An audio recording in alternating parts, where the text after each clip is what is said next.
میرے آقا حسین کربلا کی سرزمین پر بے سہارا نہیں تھے، مجبور نہیں تھے، بلکہ صبر و استقامت کی منزل سے گزر رہے تھے۔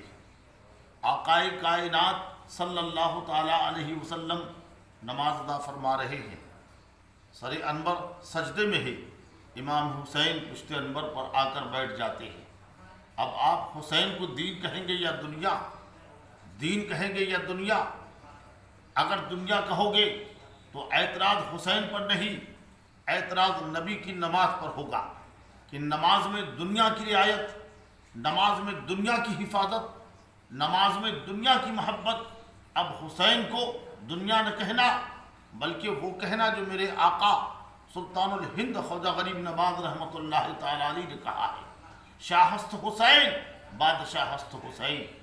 حسین شاہ بھی ہے، حسین بادشاہ بھی ہے، دی ہست حسین دی پناہ ہست حسین۔ حسین دین بھی ہے اور دین کو پناہ دینے والے بھی ہیں۔ سرداد نداد دست در دست یزید، سر دے دیا ہے لیکن یزید کے ہاتھ میں ہاتھ نہیں دیا ہے۔ حقہ کے بنا لا الہ ہست حسین، حسین حق ہے اور لا الہ الا اللہ کی بنیاد ہے۔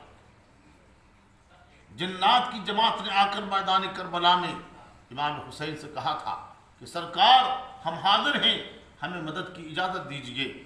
آپ نے فرمایا نہیں، امتحان میں حسین ہے،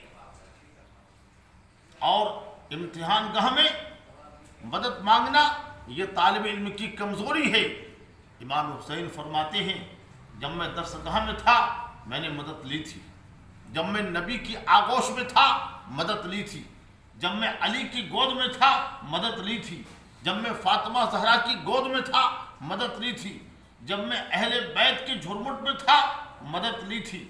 اور میرے آقا حسین بتا رہے ہیں کہ دیکھ جتنا نبی نے بنایا تھا بن چکا ہوں، جتنا علی نے سکھایا تھا سیکھ چکا ہوں، جتنا فاطمہ زہرا نے سنوارا تھا سنور چکا ہوں، جتنا حسن مجتبیٰ نے چمکایا تھا چمک چکا ہوں۔ اب یہ نہ کہنا کہ پریشانی کے عالم میں کربلا میں حسین نے علی سے مدد کیوں نہیں مانگی، نبی سے مدد کیوں نہیں مانگی، فاطمہ زہرا سے مدد کیوں نہیں مانگی۔ حسین درس گاہ میں نہیں تھے، حسین امتحان گاہ میں تھے۔ درس گاہ کا مزاج اور ہے اور امتحان گاہ کا مزاج اور ہے۔ کوئی یہ نہ سمجھے کہ میرا حسین پانی کے لیے ترستا رہا ہے۔ ارے جن کے قدموں میں کوثر کے خزانے ہوں وہ ان سے پانی کیا مانگے۔ سچ تو یہ ہے کہ دریا ہی لب حسین کو ترستا رہا ہے۔ جب حضرت اسماعیل علیہ السلام کے لیے جنت سے میڈا آ سکتا ہے جو فرزند ہے حضرت ابراہیم علیہ السلام کے، تو میرا آقا حسین تو تاجدار کائنات کا شہزادہ ہے۔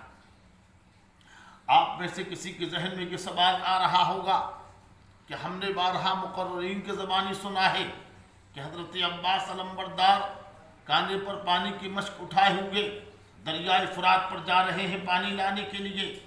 حضرت امام حسین کی آغوش میں شیر خوار علی اصغر ہیں، آپ انہیں اپنی آغوش میں لے کر ان سنگ دل کوفیوں کے درمیان پہنچتے ہیں اور ان کو مخاطب کر کے فرماتے ہیں کہ میرے نانا جان کا کلمہ پڑھنے والوں، میں تمام شہزادگان کو تمہاری جور و جفا کی نظر کر چکا ہوں۔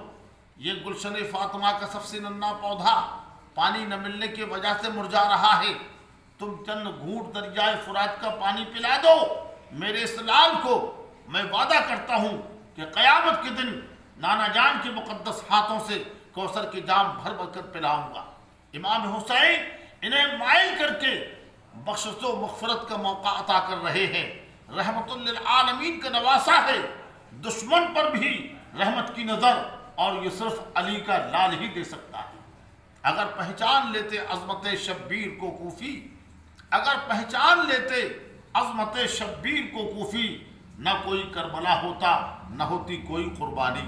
سبھی جنت پہ جا کر ناز کرتے ہیں مقدر پر، مگر ابن علی کو پا کے جنت ناز کرتی ہے۔